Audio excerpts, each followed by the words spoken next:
Depuis le 16 décembre et jusqu'au 20 mars 2016, la belle boucle de la Seine s'expose au Musée français de la carte à jouer.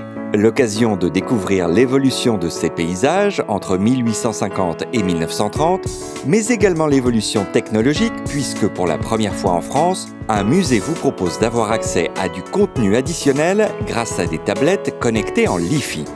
Le Li-Fi, c'est une technologie de communication sans fil basée sur l'utilisation de la lumière et qui, contrairement au Wi-Fi, n'émet pas d'ondes électromagnétiques. Concrètement, l'éclairage LED clignote des milliers de fois par seconde, c'est donc imperceptible à l'œil nu et c'est cette lumière qui, captée et interprétée par la tablette, permet de recevoir automatiquement le contenu correspondant à l'œuvre devant laquelle vous vous trouvez pour vous offrir un regard approfondi sur l'exposition.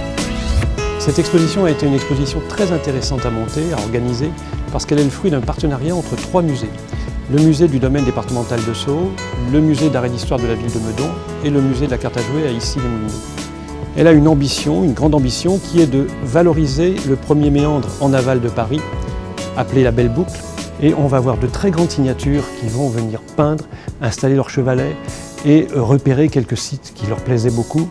Parmi ces grands noms figure Barthold Johnkind, figure Paul Signac, mais également Alfred Sisley, dont nous avons ici un tableau qui représente la Seine à Suresnes et qui est un bel exemple de peinture impressionniste dans sa plus belle époque. Il faut savoir quand même que ce paysage des bords de Seine va évoluer, c'est-à-dire que la période entre 1850 et 1900 voit se développer toute une activité fluviale et également une industrialisation de tous les territoires qui bordent le fleuve. C'est le moment de la révolution industrielle. Donc les bords de Seine se couvrent d'entreprises qui viennent s'installer là, chassées de Paris, qui est en train de s'étendre. Cette mutation du paysage économique, urbaine, a-t-elle été vraiment perçue par les peintres? En ont-ils proposé une réinterprétation? Ou bien en ont-ils fait des représentations fidèles?